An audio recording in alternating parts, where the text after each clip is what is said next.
नमो तस्स भगवतो अरहतो सम्मा संबुद्धस्स। सदा वंदनीय पूज्य भिक्षु संघ, मेरे गुरु जी और सभी धम्म बंधु, आज के विचार की श्रृंखला में आज चौथा दिन आप सभी को मैं भंते मेत्तानंद थेरो श्री तरुणोदय रामाय महालदुवा बालपीठिया श्रीलंका से स्वागत करता हूँ। आज हम एक महत्वपूर्ण विचार पर प्रकाश डालेंगे कि कैसे हम स्वाभिमान से जीना चाहिए और स्वाभिमान कितना जरूरी है, जो हमें बाबा साहेब अम्बेडकर सिखाया। बचपन में मेरे पिताजी मुझे बहुत ही कहानी सुनाया करते थे, क्योंकि हर एक पिता माता अपने बच्चों को कहानी सुनाते हैं। लेकिन मेरे पिताजी जो कहानी सुनाते थे, आज मैं उसके ऊपर जब चिंतन करता हूँ तो मुझे लगता है वो कितने बुद्ध के शिक्षाओं से ओतप्रोत जड़ित था। तो उस समय की एक कहानी है। दो भाई थे जो शहर की तरफ जा रहे थे कुछ काम खोजने के लिए, जैसे आदमी जो लोग जा रहे हैं। तो रास्ते में जंगल आता है और वो रात भी हो जाता है। तो शीत के दिन है, ठंडे के दिन है, तो वो थोड़ा सा आग लगाए और आग लगा करके फिर वो उसके सामने एक पेड़ के नीचे वो थोड़ा सा रेस्ट लेना शुरू किए, विश्राम लिए। विश्राम लेते वक्त क्या हुआ कि जो बड़ा भाई है वो छोटा भाई को बोला कि देखो भाई, तुम सो जाओ, अभी मैं जागता हूँ, और जब मैं सो जाऊँगा तुम जाओगे। तो इसी प्रकार इन लोगों ने एक जागा और एक सोया। तो इस दौरान क्या हुआ, उसी पेड़ के ऊपर दो कबूतर बैठे थे, या कबूतर बोलो, उस समय उड़िया में सुआसारी बोलते हैं।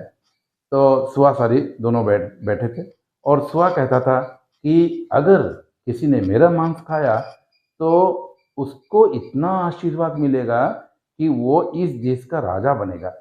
और फिर सारी कहती थी कि अगर मुझे कोई खा लेगा ना, तो वो तो इतनी बड़े राजा नहीं बन सकेगा, लेकिन उसके तो भाग्य में दुख ही दुख है। लेकिन वो जितना भी रोएगा, हर एक आंसू आंसू के हर एक पल उसका वो हो जाएगा उसका सोना। तो इस प्रकार उन्होंने बातचीत कर रहे थे, और बातचीत करते दौरान वो लोग गिर पड़े उस जो दोनों भाइयों के सामने जो आग जल रही थी। फिर सुबह हुआ, दोनों भाई उठ गए, देखे सामने में दो कबूतर मरे पड़े हैं और वो जल भी गए हैं, भुने गए हैं। फिर उन्होंने सोचे कि अभी ऐसे भी तो भूख लग रहा था, तो क्यों ना हम इसी दोनों को खा लेते हैं। तब फिर ये दोनों हमारे लिए बहुत अच्छा ब्रेकफास्ट भी बन जाएगा, नाश्ता भी बन जाएगा। फिर दोनों ने उसको साफ सफाई करके उसको खा लिया। लेकिन उनको नहीं पता कि कौन सा कबूतर उन्होंने कौन भाई खाया। संयोगवशत बड़े भाई जो है वो सुआ को खाया, जो कि राजा बनने का जो आशीर्वाद की पक्षी था। और छोटे भाई जो है उसी कबूतर को खाया, जिन्होंने जो रोने से जिसका हर एक आंसू सोना बनेगा। तो बड़ा भाई क्या बोला छोटा भाई को, देखो भैया, तुम यहाँ पर हमारा जो सामान है यहाँ पर थोड़ा सा देखते रहना, मैं यही जो पास में जो तालाब है उस तालाब से मैं खुद भी पानी पी लूँगा और मैं तुम्हारे लिए पानी लेके आ जाऊँगा। फिर वो पानी लेने चला गया।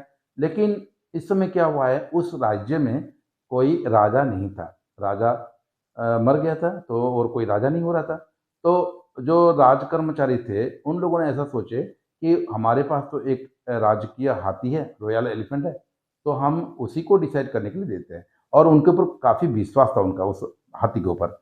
तो उन्होंने क्या किया कि उस हाथी के मतलब जो सूंड में वो कलश पानी भरा कलश रख दिया, उसको होली वाटर बोलते थे वो लोग। और वो पानी भरा कलश लेकर के हाथी घूमता था। और फिर उनका विश्वास ये है कि जिसके माथे पर ये हाथी अपना ये पानी डाल देगा तो वो हो जाएगा इस देश का राजा। वो हाथी जो है संजोगवशत क्या हुआ, वो तालाब में चला गया और उन्होंने उस बड़े भैया के माथे के ऊपर वो पानी को डाल दिया। फिर सबने बड़े भैया को ही वो राजा मान लिए, और जब राजा मान लिए तो उनको लेकर के बड़ी आयोजन किया गया, उनका अभिषेक हुआ और वो फिर राजा बन गया। तो प्यारे धम्मबंधु, इस तरफ राजा बन गया। लेकिन ये छोटे भाई का हाल क्या हुआ, छोटा भाई जो है वो बहुत देर तक इंतजार करते करते फिर वो चला गया उस तालाब के किनारे। और वहाँ पर उन्होंने बड़ी दुखी होकर रोने लगा, बोला मेरे बड़ा भैया मुझे छोड़ के कहाँ चला गया। वो अपने आप को बहुत अकेला महसूस किया। फिर उसके बाद उस दुख के कारण वो रोने लगा। लेकिन अचानक देखा कि हर एक आंसू उसका हर एक बूंद उसका सोना बनते जा रहा है, सोना बनते जा रहा है। फिर उन्होंने सारे सोना को इकट्ठा किया और उन्होंने सोचा कम से कम ये सोना लेकर के मैं जाऊंगा और शहर में बेच दूंगा और उसी से मैं अपने रोजी रोटी जो है मैं कमा लूंगा। उसने शहर गया और एक जमींदार के दुकान पर गया और उन्हें सारे सोना को वहां पर बिक्री करने के लिए सोचा, तो जमींदार को दिखाया। जमींदार काफी लालची था, तो जमींदार ने सोचा क्यों ना हम इसको बेवकूफ बनाए। और ऐसे भी तो जो यंगर ब्रदर यानी जो छोटा भाई जो है वो बड़ी ही सरल था और बड़ी ही सच्चे दिल का था, लेकिन सरल था बहुत, और इसका कपट को समझ नहीं पाया। और उन्होंने फिर बोला नहीं, उन्होंने सारी कहानी बता दिया कि कैसे मुझे ऐसा हुआ और मैं फिर रोने लगा तो हर एक बूंद जो है सोना बन गया। फिर जमींदार बोला नहीं नहीं, हम उसको विश्वास नहीं कर सकते, तुम ऐसे रोओगे और हर एक बूंद तुम्हारा सोना बन जाएगा, ये कोई विश्वास करने वाली बात है क्या। फिर उस भाई ने, वो जो बड़ी जो सरल सरल भाई है, उन्होंने फिर करके दिखाया। वो उनके सामने रोया तो हर एक बूंद उसका सोना बनते जा रहा है।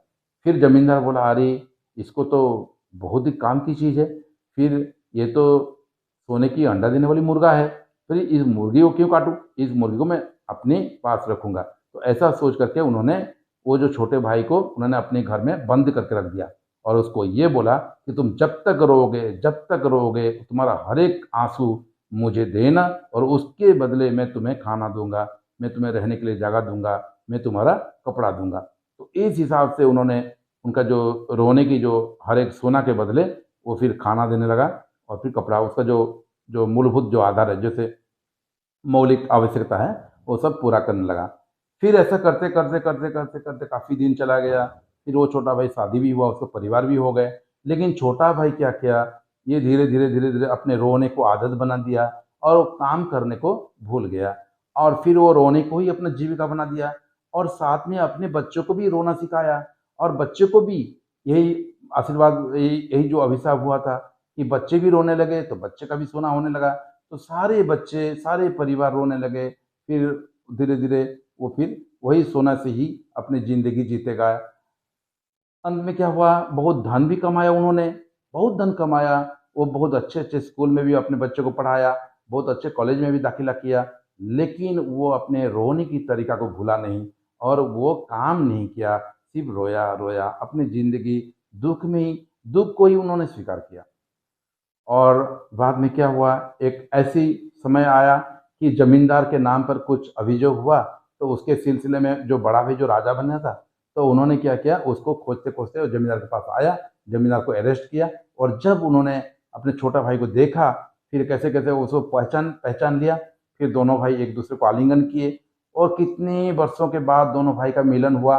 फिर अपने छोटे भाई जो सारी कहानी बताया और छोटा भाई उस समय पश्चाताप किया, काश मैं अगर काम करने की आदत करता। आज मेरे पास काम करने की कोई स्किल नहीं है, मेरे पास काम करने की कोई आदत नहीं है, मैं इतनी गए गुजरा हो गया हूँ कि रोने को अपनी जीविका बना दिया। तो इसी प्रकार धम्मबंधुओं, फिर वो दोनों जो है भाई मिल गए। यहाँ पर मैं कहानी को ख़त्म करता हूँ और यहीं पर हम इस कहानी के ऊपर थोड़ा विचार करते हैं, ये छोटा भाई है कौन। हमारे बीच में आज भी हमारे बहुत सारे भाई जो है अपने काम को भूल जाते हैं। भले ही वो स्वाभिमान को बेच करके जीना पड़े, लेकिन वो स्वाभिमान का कीमत को समझ नहीं पाते हैं और वो रोने की ज़िंदगी को स्वीकार लेते हैं। तो इस कहानी से हम क्या सीखते हैं? इस कहानी से हम ये सीखते हैं कि आज भी हमारे समाज में बहुत सारे भाई जो है वो ऐसे ही अभिशप्त जीवन जी रहे हैं, जिन्होंने अपने आंसू को जीविका बनाया। और उस समय बाबा साहेब अम्बेडकर जो है वो आए और हमारा आंसू पोंछे और उन्होंने हमको सिखाया कि स्वाभिमान से जीना चाहिए। स्वाभिमान का ज़िंदगी भले ही एक दिन का हो, लेकिन स्वाभिमान का ज़िंदगी ही जीना चाहिए।